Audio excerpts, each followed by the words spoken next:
Jangan lupa subscribe, like, komen, dan share YouTube TVRI Bengkulu. Dan nyalakan loncengnya ya.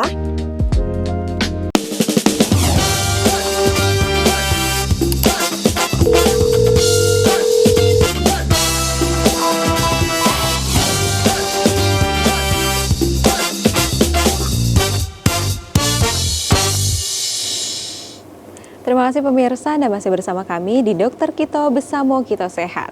Pembahasan kita masih terkait dengan batu empedu. Tadi sempat dijelaskan bahwa salah satu faktor risikonya adalah makan makanan berminyak. Nah, Siva langsung ingin tanyakan nih ke Dokter Bella terlebih dahulu nih dok. Kalau misalnya hubungan antara batu empedu dan juga makanan berminyak itu gimana sih dok sebenarnya? Jadi sebenarnya minyak juga mengandung lemak ya Syif ya. Jadi kalau misalnya dari faktor resikonya batu empedu itu sendiri adalah makanan yang berlemak ya. Jadi lemak khususnya itu adalah lemak trans ya, dan juga lemak yang jenuh itu kan lemak jahat ya. Nah itu kalau misalnya kita banyak konsumsi, jadi nanti itu akan mengendap sebenarnya. Jadi nanti prosesnya itu cairan empedu kita tuh akan kan si kantong empedu akan mengeluarkan cairan empedu. Nah, cairan empedunya itu kalau misalnya memang lemak dalam tubuh kita itu banyak, itu nanti bekerjanya si kantong empedu itu dia akan lebih susah gitu, lebih keras kerjanya. Nah, jadi nanti lemaknya itu pun juga bisa mengendap tuh di dalam kantong itu sendiri gitu ya. Jadi selain kalau dia udah mengendap dia lama, nanti si kolesterol tadi yang memang dia meningkat, yang sulit untuk dicerna gitu ya sama tubuh, itu nanti dia akan membatu di dalam kantong empedu itu sendiri gitu. Jadi nanti sebenarnya kenapa makanan berlemak, karena si lemaknya itu tuh sebenarnya sulit untuk dicerna sama tubuh. Salah satunya juga meningkatkan kerjanya dari kantong empedu itu. Jadi nanti kolesterolnya tadi itu bisa jadi batu, apalagi tadi batu kolesterol gitu.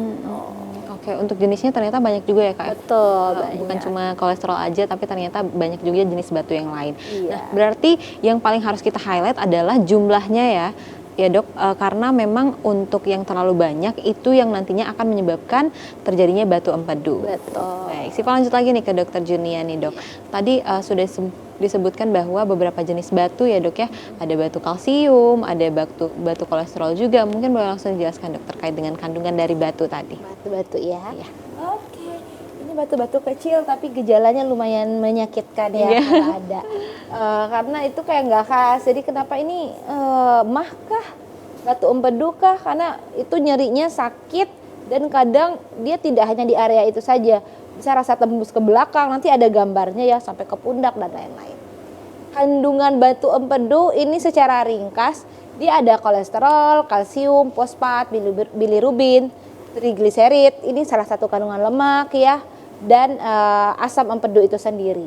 Oke, kalau yang merah itu kita gambarkan bentukannya kolesterol, yang warna pink muda itu adalah komponen lain. Memang di batu kolesterol itu kebanyakan 84% lebih itu memang isinya kolesterol. Sisanya komponen lain yang ada yang seperti dijelaskan di atas. Kalau yang campuran itu memang setengah-setengah, walaupun tetap masih banyak yang kandungan kolesterolnya. Sedangkan yang pigmen, batu pigmen itu kolesterol jauh lebih sedikit, dan 80%-nya itu komponen lain yang ada campurannya. Seperti yang tertuliskan di tabel di atas. Jadi memang tidak hanya kolesterol saja, walaupun kolesterolnya tidak terlalu banyak, ada juga batu-batu yang kandungan yang lainnya itu memang lebih banyak, juga bisa menyebabkan batu seperti itu. Oke, nah ini beberapa masalah nih, kadang bingung ya, batu empedu bayangannya ya udah batu di empedu, ternyata kok istilahnya saat dilihat pulang dari rumah sakit dia kena dokternya kok aneh ya gitu, kok berbeda, kok nggak bukan batu empedu. Ternyata batu empedu itu bukan hanya ada di empedu saja, dia bisa di salurannya juga, nanti istilahnya jadi berbeda. Nah kalau pemirsa di rumah ini, kalau kita bilangnya kol itu artinya empedunya, duko atau ductus itu salurannya, lid itu stone atau batu, ang itu pembuluh darah, dan seterusnya ya.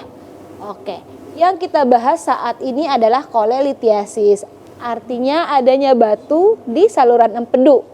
Oke. Nah, yang ini ya, adanya batu di saluran empedu. Kalau dia kolestasis, artinya stasis, ada yang nyumbat nih. Ada obstruksi di aliran empedu sehingga aliran cairan yang harusnya sampai ke duodenum atau usus bagian atas ini lancar akhirnya terhambat. Ada juga batu yang di biliary tract-nya atau di salurannya. Ada juga biliary kolik, akut kolestisis, dan ascending kolangitis. Itu diagnosanya saja. Intinya penyebabnya sama, ada gangguan di saluran empedunya maupun saluran di sekitarnya. Tapi yang kita bahas hari ini adalah kolelithiasis atau batu di kandung empedunya itu ya. Ini gambarannya, kalau pemirsa bayangin nih memang seperti ada buah pir yang terselip di antara hati lobus yang paling besar atau bagian yang paling besar di bawah. Nah, di sini seperti itu. Oke. Mungkin itu aja sih Pak. Selanjutnya dilanjutkan oleh. Berarti ternyata walaupun kecil banget gitu Dok, ternyata banyak banget ya Dok manfaat dari batu empedu. Salah satunya nanti kalau misalnya nggak terkontrol minyaknya bisa menyebabkan batu empedu. Betul. Nah kalau misalnya sih pengen nanya nih Dok ke Dokter Junia terlebih dahulu. Kalau misalnya mereka memang udah mengalami batu empedu Dok, apalagi tadi udah ada beberapa tersumbat di saluran juga yang sudah Dokter sebutkan kolangitis atau koledocholithiasis, itu bisa nggak sih Dok gejalanya parah misalnya sampai orang tersebut mengalami kuning seluruh tubuh Dok, apalagi udah tersumbat di salurannya gitu Dok? Oke, saat dia sudah menjadi lebih parah, salah satunya nanti kita bisa gejalanya ya kuning, atau memang buang air besarnya warnanya pucat, tidak ada warna ya, biasanya kan normalnya kekuningan ya. Itu salah satu gejalanya yang bisa kita temukan, nanti mungkin akan dibahas lebih detail di slide berikutnya. Tetapi batu empedu itu sendiri kadang sering terlewatkan. Kalau kita ketemukan di puskesmas atau di vaskes pertama, pasien akan nyeri yang sangat hebat. Pengobatan pertama mungkin kita bantu dengan anti nyeri ya.